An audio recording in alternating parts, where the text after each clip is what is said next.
सांगमाने हिंदू धर्म को नष्ट करने एवं नीचा देखाइबा को इतिहास रे बहु बार प्रयास करा जायछि। चाहे से विदेशी मुसलमान मानक आक्रमण द्वारा हेउ किंबा अंग्रेजी ख्रिस्टियन मिशनरी द्वारा, किंतु सबु थर हिंदू धर्म उठी छिड़ा होइछि।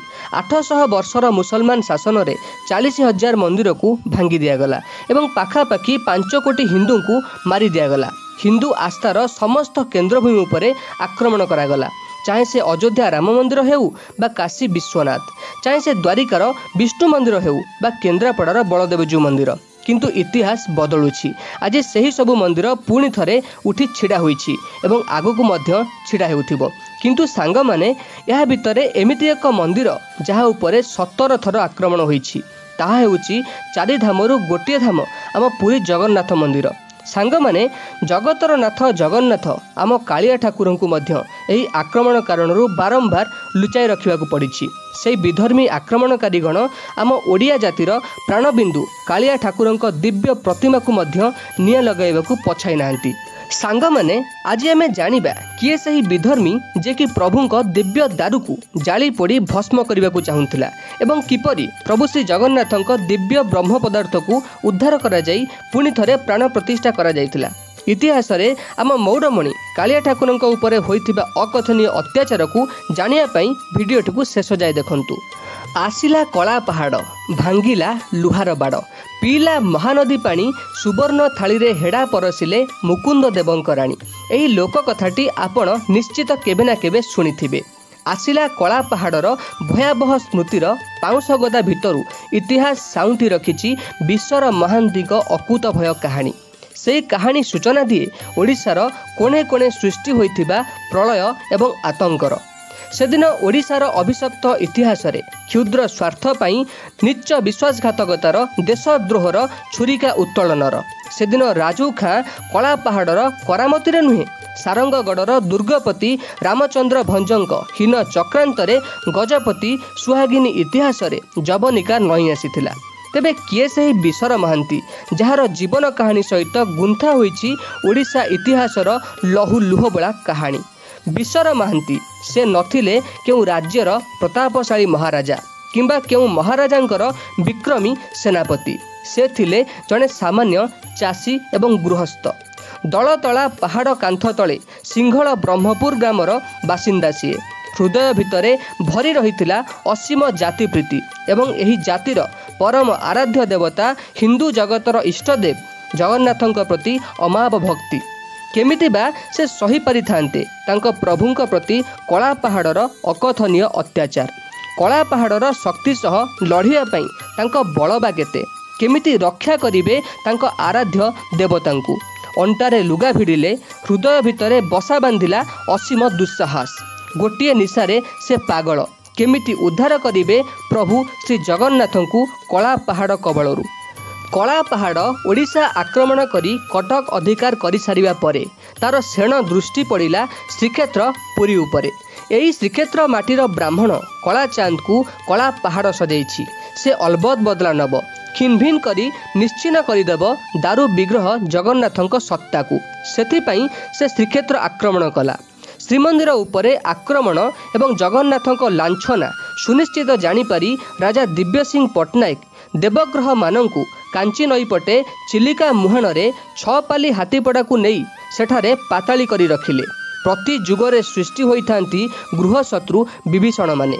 सेमिति जने विभीषण दानव पाहांता सिंह से कला पहाड़ को से गुप्त स्थानर सूचना देला एवं कला पहाड़ सेठाकु जाई देवता मानंकु ठाब कला।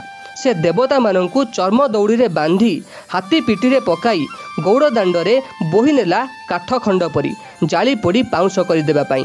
सेते बेले स्वाधीन राजशक्ति नथिला, जनशक्ति थिला अथर्व। कला पहाड़ को प्रतिरोध करी जगन्नाथंकु उद्धार करिया पई सेते बेले केही अभय पुरुष नथिले। जगन्नाथंको दुरवस्था देखी कांदी उठिथिला विश्वर महांतीक प्राण। से गौड़दांडरे पठाण फौजंक पछे पछे छुटी थिले क्षुदित भिक्षुकंक परी। जगन्नाथंक बाट धरी मृदंग बजाई जनान गाई से बाट चलीथिले। पठाण फौज माने काहींकी बा दृष्टि देबे गोटे 12 बुला भिकारी उपरे।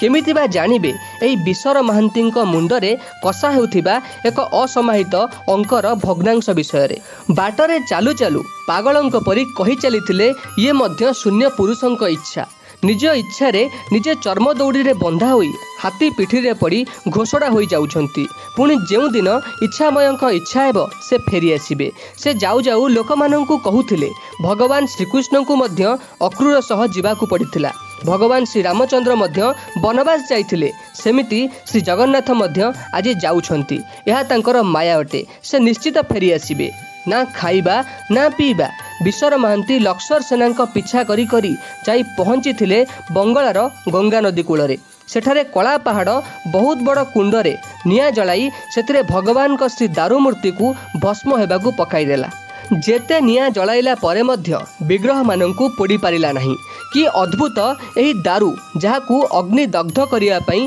अक्षमता प्रकाश करुछि अपेक्षा करी करी अधैर्य हेला कला पहाड़ विरक्त होई अर्धदग्ध दारू विग्रह मानंकु गंगा जल रे भसाई देला आवर्जना परी सुजोग को अपेक्षा करथिले विश्वर महांती आउ डेरी न करी से डेई पड़िथिले गंगा नदी भितर को अर्धदग्ध विग्रह मानंक ठारू ब्रह्म पदार्थ को काढ़ी आनी तांको मृदंग भितरे पुराई रखी देइथिले एवं आश्वस्तिर दीर्घ श्वासटिए मारी भजनटिए गाई भक्तिर नैवेद्य चढ़ाइथिले भगवान का चरण रे हेले से फेरिबे केमिति स्थल भागरे फेरिबार तांकर साहस नथिला एते कष्टरे जहाकू से पाइछंती ताकू चोरी करी नेउथिबा कथा जदि कला पहाड़ जानिबो तो कथा सरिला से फेरिबे केमिति सुजोग मिलिला ओडिशा लेउटाणी गोटे बोईतरे बसी समुद्र बाटे बहु दिन रे पहुंचिले कुजंगरे ओडिशा रे दीर्घ कालर अराजकता लोक माने भोई रामचंद्र देवंकु खोर्धा राजसिंहासन रे अभिषिक्त कराई सारिथिले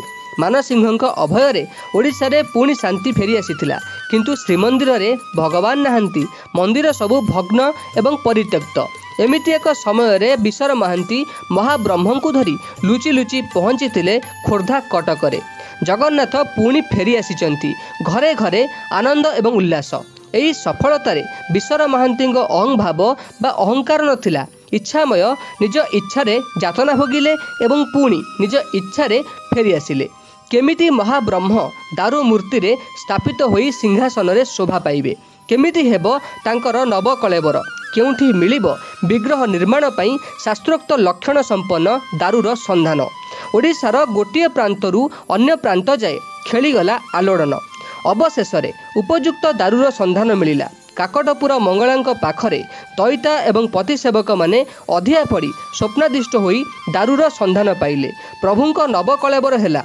तार स्मारक रूपे रामचंद्र देवंक आदेश क्रमे सेहिठारे स्थापित हेला ब्रह्मपुर ग्राम एवं दधी बाबनंक मंदिर राजा विश्वर महांती को गणनायक पदवी देई मंदिरर रक्षणाबेक्षणा एवं चौपाढ़ी 360 बाटी निष्कर भूमि देले सतरे सांग माने आम प्रभु श्री जगन्नाथंक लीला अपार शत चेष्टा परे मध्य आम ओडिया मानंक ठारू आम ओडियांक मौड़मणि कालिया ठाकुरंकु केही मध्य अलगा करि पारि नाहंती जगा पाई आजी मध्य कांदी उठे ओडियार मन भावग्राही ठाकुर सी सभींक हृदय रे पूजा पाउथिबे जुगे जुगे सांग माने विश्वर महांती भक्तिपूर्ण एही भिडियोटी आपण मानंकु भल लागिथियो बोली आशा करे भिडियोटी भल लागिथिले भिडियो को लाइक करी चैनल को सब्सक्राइब करने को भूलिबेनी। आज पई एतिकी सांग माने रहुची नमस्कार जय जगन्नाथ।